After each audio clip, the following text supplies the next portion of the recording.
নমস্কার বন্ধুরা, আমি চম্পা। আমার নতুন আরো একটা ভিডিওতে তোমাদের সবাইকে স্বাগত জানাই। আজকে আমি তোমাদের সঙ্গে শেয়ার করব রসগোল্লার একটি দুর্দান্ত রেসিপি। স্কিপ না করে আমার পুরো ভিডিওটাই দেখো, আশা করি তোমাদের ভালো লাগবে। এখানে আমি ছানা কেটে নিয়েছি, এখন আমি হাতে ভালো করে মেখে নেব।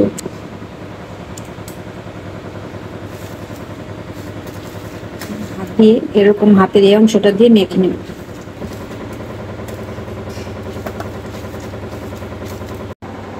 আমি প্রায় 10 মিনিট যাবত হাতে মেখে নিয়েছি ভালো করে। এখন আমি দিয়ে দেব 2 চামচ ময়দা,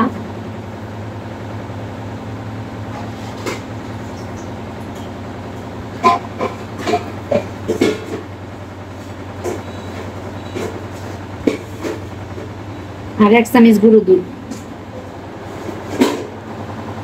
এখন আমি আবার একটু হাত দিয়ে মেখে নেব।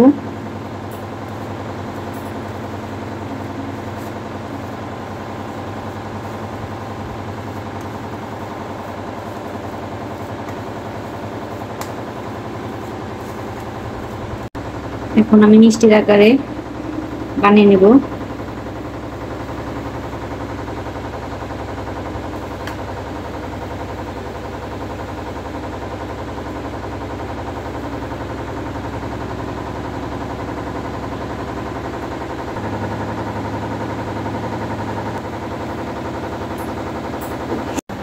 চুলায় আমি একটা সসপ্যান বসিয়ে নিয়েছি। এখন আমি এতে দিয়ে দেব 1 কাপ পরিমাণ চিনি, 2 কাপ জল দেব। মিষ্টি ভালো করে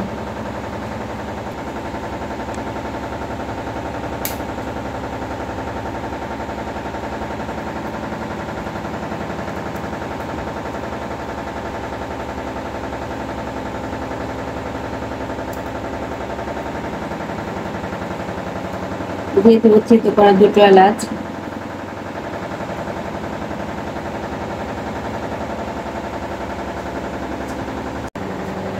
শিরাটা একদম পারফেক্ট তৈরি হয়ে গেছে। এখন আমি একে একে রসগোল্লাগুলো ছেড়ে দেব।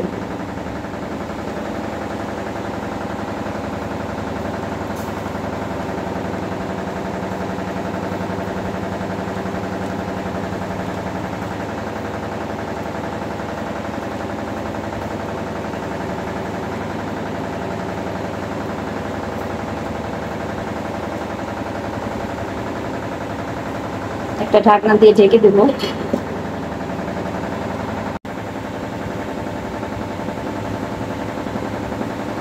দেখতেই পাচ্ছ বন্ধুরা, মিষ্টিগুলো কিন্তু দ্বিগুণ ফুলে গেছে, অসাধারণ দেখতে হয়েছে। আজকের মতো এই পর্যন্তই। ভালো লাগলে লাইক, কমেন্ট, শেয়ার করে আমাদের চ্যানেলটির পাশে থেকো। ভালো থেকো, সুস্থ থেকো।